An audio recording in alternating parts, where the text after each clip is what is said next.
Hello and welcome back to Always Off Brand. I am your co-host Summer Jubileer along with Scott Oshman. Hi, Summer. And we are here live at eTail West in gorgeous Palm Springs. Oh, gorgeous. It's amazing. We are having the best time and we're so grateful today. We have two wonderful people here. Scott, how long have you known our guest today? How long have I known Gabriella Neske? That's a great question. It's the Wayback Machine. 2013-ish, 14, Really? somewhere in Long? there. I was a child bride. Why did he hide you from me? I I think don't- it's wrong. You know what? It is intentional The and it's funny- wrong. When you were at Amazon as a vendor manager, I don't think when I was in footwear, and I don't even remember where, we didn't cross paths then. We did not. It was later, and I You can't had left. exactly. Yeah, like I think I'd left after 6 years. I don't think even I hung remember. up my cleats and said, "I'm out. Yeah. Give me my soul back." So, Just kidding. and then we've got John Mark here from, again, now we got Mamiye Brothers, who owns a bunch of great brands, Little Me. Yep. You guys run e-commerce. I'm sure you have fancy, good titles that I should say. I could look at your badge, VP of e-commerce. There No, you go. no one at our company really uses titles, so it's okay. Yeah, I always think it's funny when you start like bring on like a new agency, everyone will get on and they'll do interactions with like, I'm the senior vice president of blah, blah, blah. I'm like, Paper what? clips. Yeah. And Yeah. you're like, can you just say hi, I'm Summer? Yeah. Like Yeah. That's all we need. Yeah. yeah. Yeah. I never do my title. I'll say like, hey, I'm gonna be your contact for this. Yeah. Like the Right. title thing throws me. And I love to That hear was- that they don't do that. That is Yeah, good. we don't operate a lot on that, and that's good. Keeps everybody level. playing field. Gabriella, you probably know her, the faithful listeners, That's right. the hundreds and thousands of them. There's Knows Gabriella. a reason we're in the top 5. We are a top 500 Woo-woo. retail podcast. top 5. Nice. Top Top 500. Let's go. Top 500, Five out of top 5. Out of the top 100, we're in the top 5. Look at us. But Look at Gabriella us. was my guest co-host just recently on the great episode with Pat and Rob Yep. Hahn on Mhm. Amazon Logistics. That was actually a phenomenal pod. That was a great sesh. That was a great session. So people know Gabriella and her great podcast voice. You She's got a voice for podcast radio. Telling you, it's coming at you. Hey, But- speaking of, you got a compliment last night. I did. Yeah. That guy was like, why do you do podcasts? You have a face for TV. That was he Ooh. was yeah no. Face for that's TV. He was very- like, what are you doing? I don't know how You're many too drinks he attractive." had, but Scott, That you do was- have that, NCAA basketball announcer vibe. I do. Like you really that's do. because of what I Yeah. really want to do. Yeah. That's what I really want match. to do. Doing a regional game Friday night, just saying. Nice. Anyway, you guys sell apparel, which is probably one of the most, that and footwear, good night. That is, you're adding already complicated selling on Amazon, D2C, wherever, even into wholesale, into retail. Give anybody a sense of how hard this is. The variations alone are just, oh my gosh. Yeah. Our denim line, Wallflower jeans, we have petite sizes all the way up to plus sizes with 3 different lengths for each of the sizes. So when you Yeah. add it all up, we're over 45 to 50 variants Yep. Oh my per gosh. child ASIN. It's wild. We're Yeah. 0 to 24, regular, short, and long. Yeah. Oh my Add God. that to a product detail page with probably, I don't know, in one case, one of our largest parents has probably 30 washes on it. Yeah. Let that wash over you. I lost my headphones. That was so so funny. I don't know how you manage that from an inventory, just the finance, the cash, the advertise. What is it like? Give me in. I used to do apparel and I used to sell it to retail. I've done it online a little bit and it's a bear. But that's all you guys do. That's all you know. I think That's a big question. But it is. It's a very open-ended question. It's a really good question, and I think the beauty of the Mamiye Brothers in general, with the brands that we own, is they have been in this industry for so long. Yeah. They have very established manufacturing.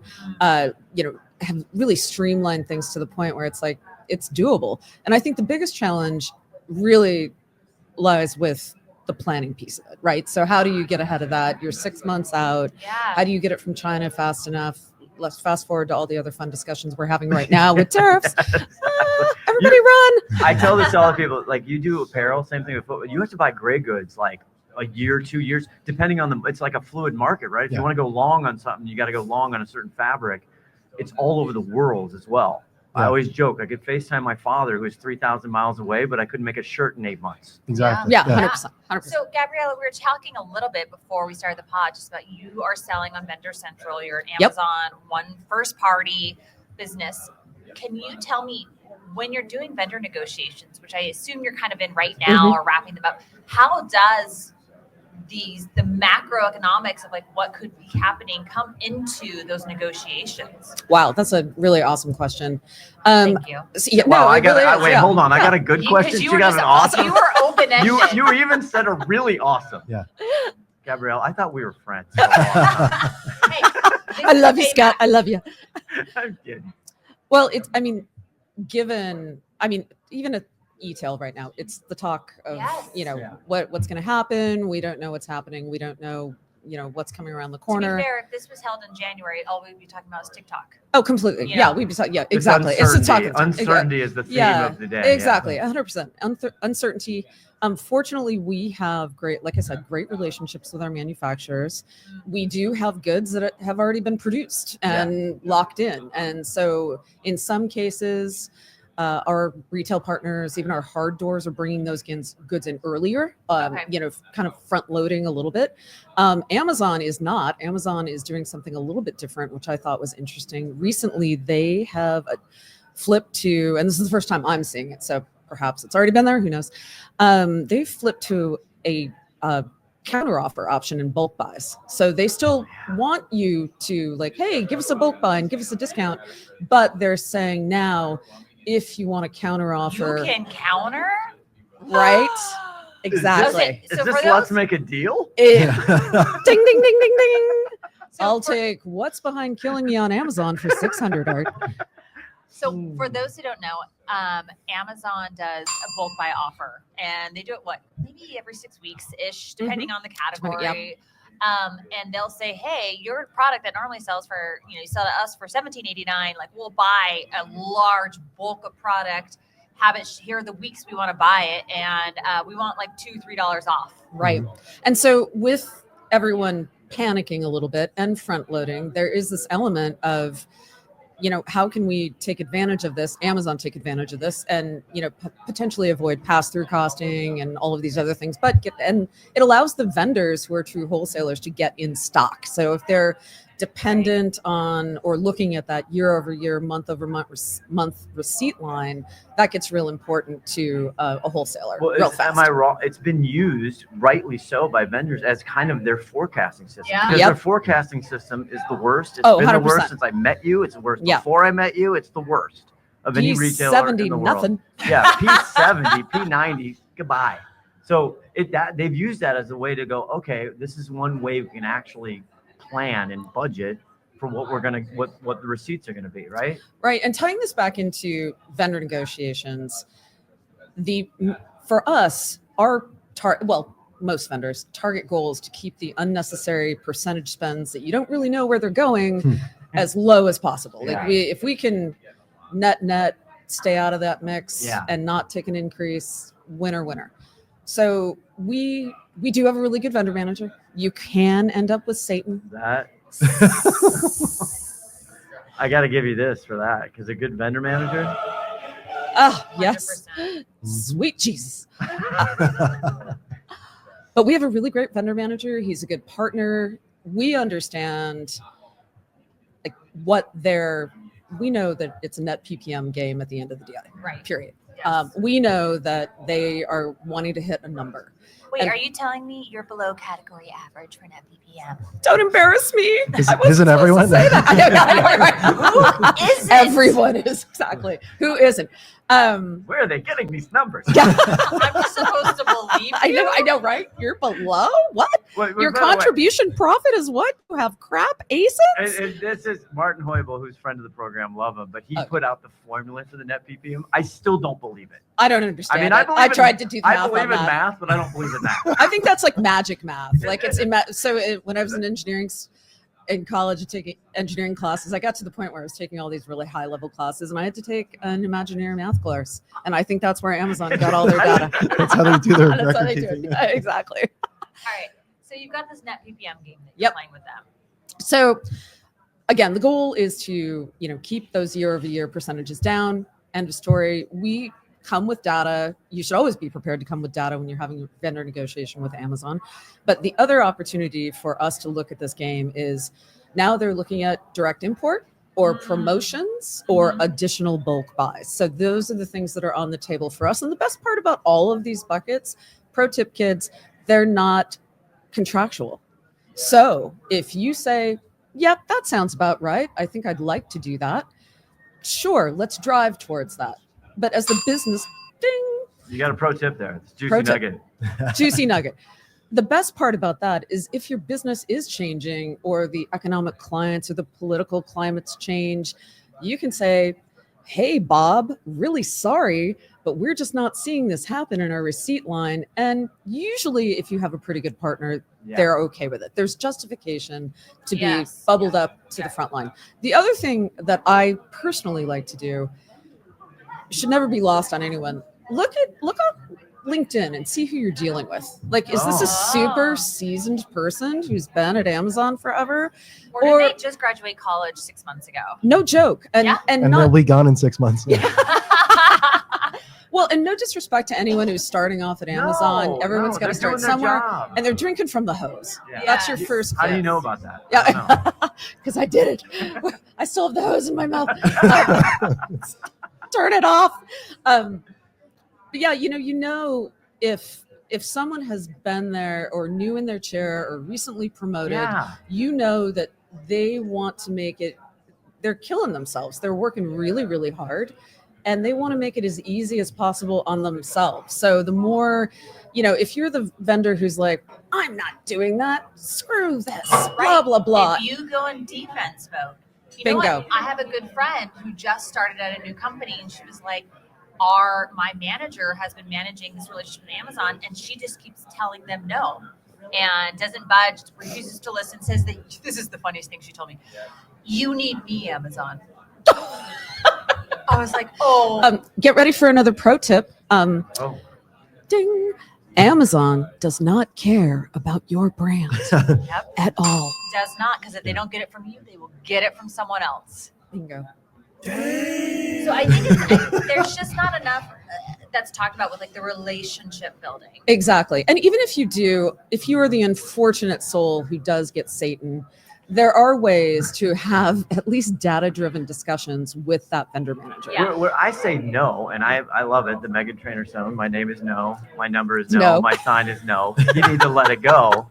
Is when they come at you with ridiculous, unreasonable asks that are based not in fact and other variables. Then I'm like, you know what? No, I'm happy to go to a yes here, but on that, no. Right. Hail to the no. And the other thing that they're looking for, and I think Martin tends to highlight this a little bit too. Yeah, he does. They're looking for incremental growth in the promotions bucket, in the whatever bucket, in the direct import bucket on the cost decreases to them. And newsflash, that advertising you pay for, by the way, that does not go in their bucket. That is such baloney. But can you talk a little bit about direct import? I'm not familiar with that enough. Excellent. So direct import will basically, Amazon has a program where they will pick up your goods, FOB China, FOB wherever they are, and bring them directly to Amazon's fulfillment centers. For those of you trying to look for incrementality in your profit, you might be looking at logistics choices now. Instead of just advertising or pulling back promos, spin the flywheel, do the promos, do whatever, but go back to your warehouses and figure out, where could I get better here? If I didn't have to make a pit stop to my warehouses and take it all the way to Amazon, does that cost savings represent, a wash, at least in the discount you're going to give them for that privilege? But you get your goods faster, you get paid faster, you get your money faster, goods go to customer faster. So those are opportunities. And it's a negotiation. You can come back and say, hey, could we do this over a larger amount of goods? Could we do this over more ASINs? Obviously, you're not going to pick up 10 units of a single ASIN or something, but it would be for larger configurations or MOQs. This could make sense. And, if it makes sense from we operate in a 3PL world that, can be challenging. They're very efficient. They're very good at what they do. But it's looking for those little pockets, like the fat on the fat on the back of. You gain 1-2 points. That's actually meaningful. Yeah. And there's actually a really nice planning benefit as well. If you're going to get into the direct import, you can really get that 6-month view of what is Amazon going to be ordering, and now we can be prepared for that versus how we've always been flying, which is completely blind without a forecast and just getting the goods into the warehouse and hoping that a PO comes, and not just a PO for 6 units of a random size, but a legitimate PO that we can actually do business on. And most warehouses, Shocking. I know, right? Shocking. Logic, the logic involved here. It's also interesting too that most entities that deal with Amazon, vendors who deal with Amazon, the 3PLs, the operations, logistics, they're being asked to ship 6 pieces to the Midwest. Right. And as a customer, I get that because I want my toothpaste in 4 hours. As a logistics operator or a warehouse owner, they're like, why do I have to keep picking and packing and processing and sending to 75 warehouses? Yes. And my God, where are the pallet orders? Well, that's what I'm more familiar with is Amazon wanting pallet shipments.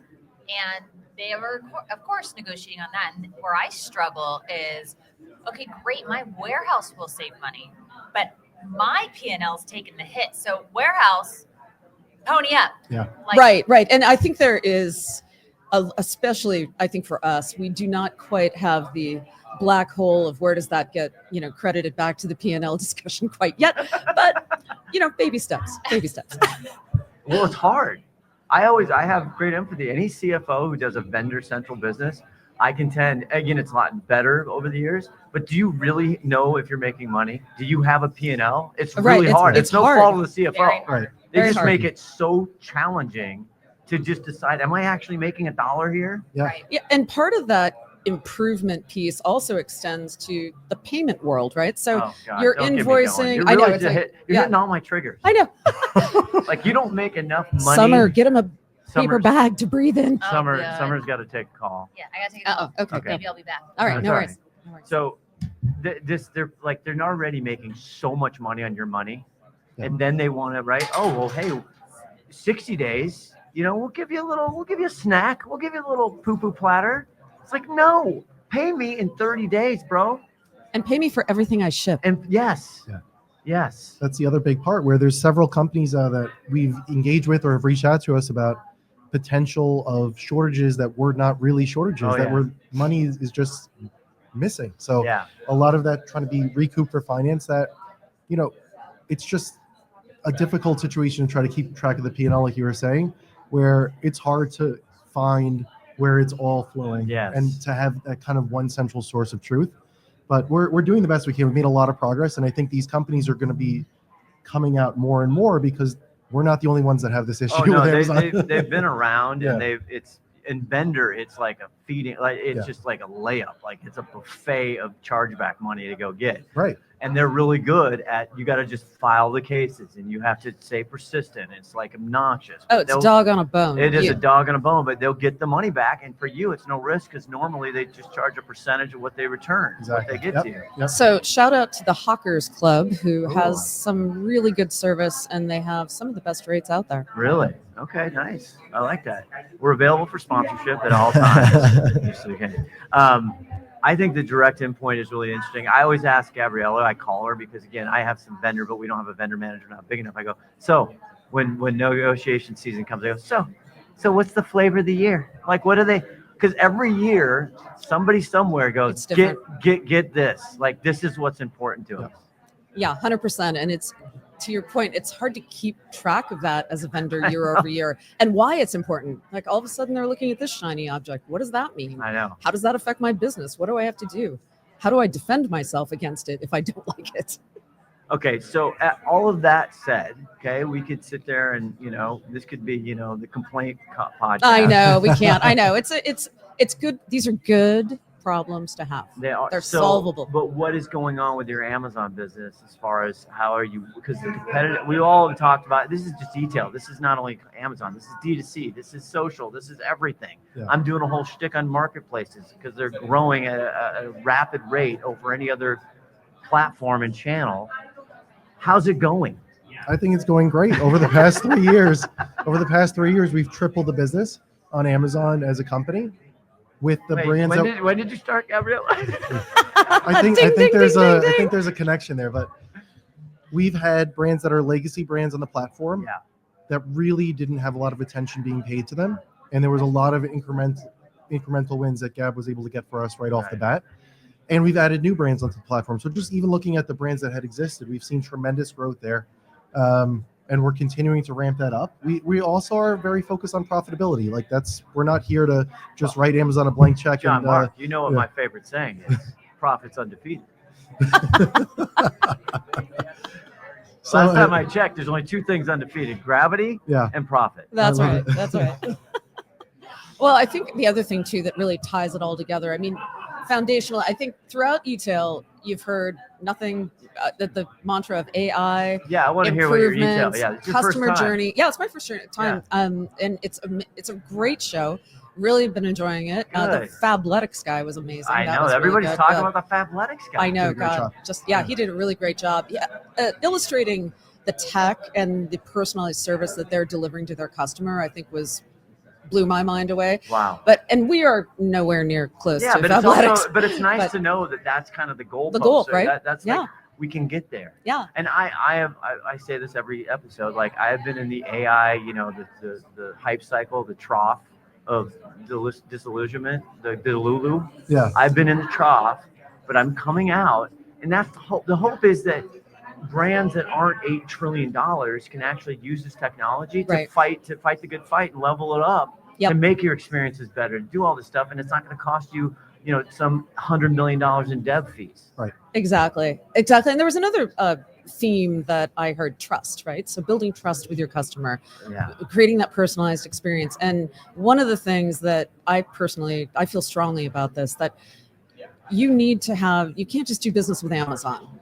You can't just have your own .com. You've got to, and everything needs to flow together. Like if you go into an Apple store, you know what you're getting. You know the experience you're getting, the store feel, the unboxing, you name it. That same strategy, in my opinion, needs to apply to your own .coms, the personalized customer service as fast as you can get out the door to them, and then your brand and your feel should look the same on Amazon. Mm-hmm. So the customer, if they do want to purchase it on your site, amazing. You get that customer data and all that lovely stuff, but they might be the customer who just wants it in 2 days. So they go to Amazon. So it lifts all boats. Absolutely. So now let me bring up a real touchy subject. I love it. I can't wait. You're not watching on the YouTube. I'm looking at John Mark for this one. All right, here we go. Okay. Look away, Gabriella. No, I'm kidding. What you guys know, because you've been doing it so long and it's just kind of second nature to you, it just is what it is, and it doesn't matter what platform, whatever, is returns. Ooh. How do you budget and plan? Because it can be from 30%. Footwear has the same problem. And now there's in the way that Amazon processes returns, there's actually changing, and there's new things coming up. We talked about March 10th. Yep. How do you budget that? How do you handle that? Because I made a whole post because Temu and Shein and all these guys, they don't have to deal with returns because there's no return. You're returning it to, I don't know where you're returning it to. I'm sure they do have a policy. I apologize, but you know what I mean? So think if that's 30%, think of all the marketing and the margin you get if you don't have to deal with returns. This isn't fair, John Mark. At the warehouse, there's a section that we call the aisle of misfit toys. Yeah. And it's a real place where, unfortunately, returns can just eat away at profit. So we bake it into the business model right off the bat. Yeah. For a new launch on Amazon, sometimes we misgauge how the return rate is going to flow compared to our own D2C. There could be a pretty big difference there. Okay. Once we learn what their return rate would be per channel, you have to bake it into how you're going to get to the bottom line, which could cut into advertising budget. It could cut into other discretionary spending, other development spending, whatever it might be. But it has to be part of what you're looking at. You can't just ignore returns and just pretend like they don't happen. I wish I could, but there's that aisle of misfit toys that are just sitting out there in the warehouse that no one's paying attention to. Anybody listening has hard goods who has basically single unit, bless them. that don't have to deal. I'm so pissed. I got a 5% return rate. Yeah. I'm so sorry. Try 35. Yeah, Let me know 35. how you feel after that. Yeah. Yeah, and it is super impactful to the bottom line. And when you do have returns that come into an Amazon fulfillment center, the fulfillment center associate has exactly 30 seconds to decide whether that is going back on the shelf. Half of them are garbage. And half of them come back with dirt in them, or like no joke. We had this issue. We actually watched it, got our own returns back just to see what was coming back, and we're like, what is happening here? Oh, they shipped 9 billion units in 2 days or less. Yeah. How many was just the wrong thing? Right. Or remember back in the day when we had that mouth guard company? Oh yeah. And they were regrading used mouth guards. Oh my God, dirty. I did breast pumps for Evenflow. I love those people. I mean, we would get the women would get used breast milk pumps. No. Oh. Yeah, this is not a That's joke. a line too far. Yeah, it's like, come on, man, what are we doing out here? Yeah, totally. So those are the kinds of things that you don't have a lot of control over that inside of Amazon. So it's almost better if you are taking your own returns back. At least you know what's coming back. You can hopefully figure out ways to, in the case of something that goes in your mouth or on your body or whatever, put a sticker on it that says, this sticker's open, don't use it, something like that. Back to the negotiations and 100%. terms. Do you have a defective rate, but do returns come into the defective rate? Because one of the appeal to 1P for Vendor Central is they're the retailer. They own the goods. Right. They handle the returns, but you negotiate, and every retailer does this, some type of percentage level so everybody's clean. We get charged that for sure. Okay. They take their, and it's, again, we are in a very unique, fortunate position to have kept those, what I would consider in some cases arbitrary percentages that you just throw the bucket of money off the dock at the end of the, near the boat. And the last thing about returns, I think, is an e-com problem. I think it's a challenge or whatever, but I think overall it's people are trying to do some really smart things to get it better, is the PDP, and it's the size charts, and it's the how does it fit charts and everything else. It's the consistency of the fit as well. I think it was a Fabletics presentation where he said if a product was made at 3 different factories, they have a license plate ID on each of those products and can tell if factory A has a 7% return rate, but factory B has a 10%. And if there's a problem, they'll send more QA over to factory B to try to get that return rate down. That's amazing quality I think a lot of that is insane. Well, because that's serialization in a trade of goods that you normally don't have to serialize. Right. So that's like a whole techie. Wow, they have like imprint shit in there. What are they doing? He called it a license plate, but I'm not really quite sure. But to your point earlier, like if you're buying from a Temu or Shein or whatever, like keep the goods. They don't want it back. They'll give you whatever. What are you gonna send in 2 months? You're gonna wait. Nobody's sending it back. You paid $7 for like a mattress. And Walmart is now doing that. They're offering we'll give you half your cash back to keep the product. Yeah. And then continue shopping. What I hope, and I think this is happening, is if I'm an apparel brand, I'm going to go double, and I know Gabriella's done this. We talked about this, right? How do you, when you're used to selling, you're a manufacturer into retailers in a physical sense, they can manage this a little bit better, right? But how do we do that digitally on the product detail page? And I would sink as much freaking money into that as possible to get as close as you can, because again, you go from 35 down to let's say 25. Oh my God, it's a game changer. You just made a ton of money. Yep. But there's just not, everybody's trying to, I don't think they've perfected the sauce on how to do that yet. I thought virtual reality or augmented reality would help and whatever. It hasn't been adopted, mass adoption. It hasn't, but I think the message here, especially on the eTail floor, is it's coming. Invest. Yeah. Invest now. Run, do not pass go. Go right to that, whatever solution works for your platform and integrates best with your customer, and do it. And even Amazon has deployed an AI on model fit, which I'm desperately trying to get my vendor manager to go find so we can put it on our PDPs. But that's sort of the next level. Like, oh, I look like that woman. I have seen D2C. Some D2C companies have done a tremendous job on Anthropology does a really good job. Do they? Yeah. So again, I love Johnny O. I like Johnny O. Anyway, they do a great job because they show you all these different body types and all these different dudes and the stuff I'm wearing. Anyway, and you just get a sense. I mean, is it perfect? No. But it ain't 35%, hopefully. Right. That's right. And saving that 2 points, 3 points. Oh, huge. God, if you could get it down to 12%. Oh my God. That you're just talking. Don't do it. Just don't do Am I talking dirty to you now? That 12% return rate. Ay. That's why it's so hard to sell apparel and footwear online, period. Yeah.